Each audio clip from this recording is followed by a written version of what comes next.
തോളിൽ കിടക്കുന്ന ബ്രഹ്മശംഭൂണൂലിൽ നിന്ന് മൂന്നിടാമൂണൂല് വലിച്ചു പൊട്ടിച്ചു മുപ്പിരി കൂട്ടി പിരിച്ചു നവരത്ന കല്ലുകളൊക്കെ കുത്തി കൂർത്തിടമാകം മാശ കാട്ടി വലത് ഭാഗം കൊണ്ട് പൂണുനൂല് കെട്ടി വേർ വിളിക്കണമെന്നടി ചെയ്ത് കാണുന്നൊരു കാലം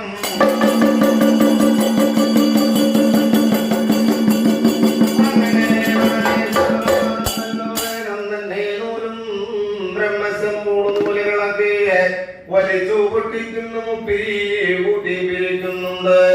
നവരത്ന കല്ലുകളൊക്കെ കുത്തി കോർക്കുന്നുണ്ടല്ലോ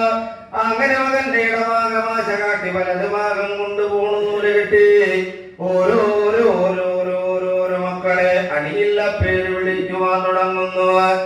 ആദികുട്ടി അനാദികുട്ടി അഖിലാണ്ടത്ത് കുട്ടി ഓടും കുട്ടി ചാടും കുട്ടി മുക്കലെ കുട്ടി മൂലയിലെ കുട്ടി ഇളവള്ളിക്കുട്ടി തടവള്ളിക്കുട്ടി കാട്ടുമാടം കുട്ടി കുഞ്ചനെല്ലൂര് കുട്ടി വാഗനെല്ലൂര് കുട്ടി വടുകനെല്ലൂര് കുട്ടി മുത്തുക്കുട്ടി രത്നക്കുട്ടി കളമക്കുട്ടി ചന്ദനക്കുട്ടി ധൂപക്കുട്ടി കർപ്പൂരക്കുട്ടി താമ്പൂലക്കുട്ടി ഏക്കത്തെ കുട്ടി ഇറക്കത്തെ കുട്ടി പാടത്തെ കുട്ടി പറമ്പിലെ കുട്ടി ഓടും കുട്ടി ചാടും കുട്ടി മറയും കുട്ടി കരണക്കുട്ടി ധൂപക്കുട്ടി ആ കുട്ടി കുട്ടി പൂക്കുട്ടി പറക്കുട്ടി പറച്ചല്ല കുട്ടി എന്നും പേര് വിളിച്ചു ഉലയിൽ മൂക്കഞ്ചാത്ത മകനെ എന്നും പേര് വിളിച്ചു ഓക്കേലേക്കും ഒടുവിൽ പിറന്ന മകനെ അച്ഛൻ ശ്രീപരമേശ്വര ബീജത്താലും വിഷ്ണുവിന്റെ മായത്താലും പിറന്നൊരു മകനെ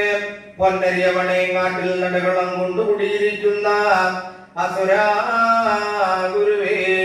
പൊന്നുണ്ണി വിഷ്ണുമായ മകനെ പൊന്നുണ്ണി വിഷ്ണുമായേ